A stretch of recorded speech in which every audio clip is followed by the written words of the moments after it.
બાકી સાહેબ તમે નો માનો તો મને કોઈ વાંધો નથી, પણ મેલડીના નામની મશ્કરી તો ન કરો સાહેબ.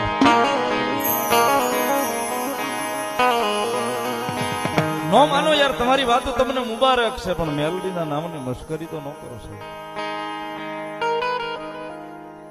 કારણ કે સાહેબ બહુ જાજુ નથી કહેતો, ખાલી એટલી ટકોર કરું છું. કોઈ મેલડી વાળો હોય એનો જો મન દુબાઈને મેલડી બેઠી નથી રહેતી તો સાહેબ તમે એના નામની મશ્કરી કરો.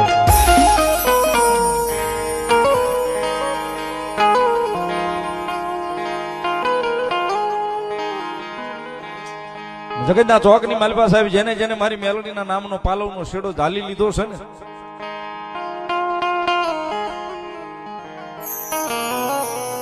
એને ઓશિયાળા મારી મેલડીએ રવા નથી દીધા માણસના સાહેબ. કોક કે મારે બાપ નથી તો એનો બાપ બનીને ઊભી રહી જાય, કોક એમ કે મારે માં નથી તો સાહેબ એની માં બનીને ઊભી રહી જાય, કોઈ એમ કે મારે પરિવાર નથી તો સાહેબ એનો પરિવાર બનીને ઊભી રહી જાય.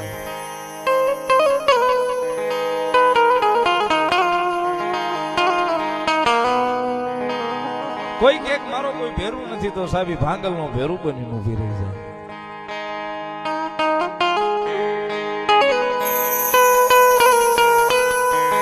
પણ જેને જેને સાહેબ મારી મેલડીના નામના પાલવના શેડા ઝાલ્યા હશે ને ઝાલી રાખ્યા છે ને સાહેબ, એને 5 દી કદાચ મોળા બતાવ્યા હશે, 5 દી હારા બતાવ્યા હશે, પણ મહિનામાં 20 દાડો પાછી મારી મેલડી લહેર કરાવવા ઉતરી છે. ગાય હું બેઠી છું હજી બા.